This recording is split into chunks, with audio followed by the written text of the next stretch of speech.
अगर मजबूरी की वजह से जुमा की नमाज छूट जाए तो मुसलमान को क्या करना चाहिए? जुमा की नमाज इस्लाम में बहुत अहम है।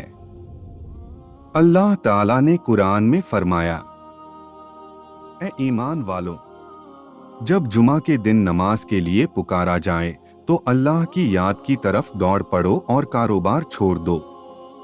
यही तुम्हारे लिए बेहतर है अगर तुम जानते हो। सूरह जुमा आयत 9। जुमा की नमाज हफ्ते की सबसे बड़ी इबादत है। इस दिन मुसलमान आपस में इकट्ठा होकर अल्लाह को याद करते हैं।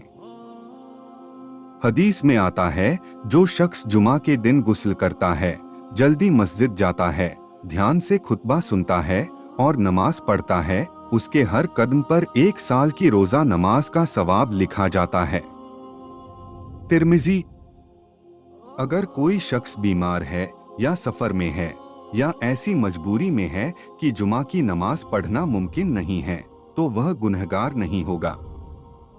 लेकिन जुमा की जगह जुहर की 4 फर्ज रकत अदा करना लाजमी है।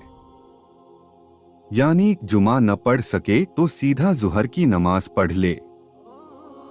जानबूझकर छोड़ने का अंजाम। हदीस शरीफ में आता है, जो 3 जुमा जानबूझकर छोड़ दे, अल्लाह उसके दिल पर मुहर लगा देता है। अबू दाऊद, तिर्मिजी। यानी बिना वजह जुमा छोड़ना बहुत बड़ा गुनाह है। मजबूरी हो तो अल्लाह रहम करने वाला है, लेकिन जानबूझकर छोड़ने वाला अल्लाह के गुस्से का हकदार बनता है। सही अमल क्या है? अगर जुमा छूट गया, उसी वक्त जुहर की नमाज पढ़े। कोशिश करें कि आगे से जुमा कभी न छूटे। सफर में हैं तो सफर की हालत के हिसाब से नमाज अदा करें। बीमार हैं तो बिस्तर पर भी नमाज पढ़ सकते हैं। भाइयों और बहनों, जुमा का दिन हमारे लिए ईद का दिन है। इस दिन गुस्ल करना, साफ कपड़े पहनना, दरूदे पाक ज्यादा से ज्यादा पढ़ना और अल्लाह से दुआ करना बहुत बड़ा सवाब है।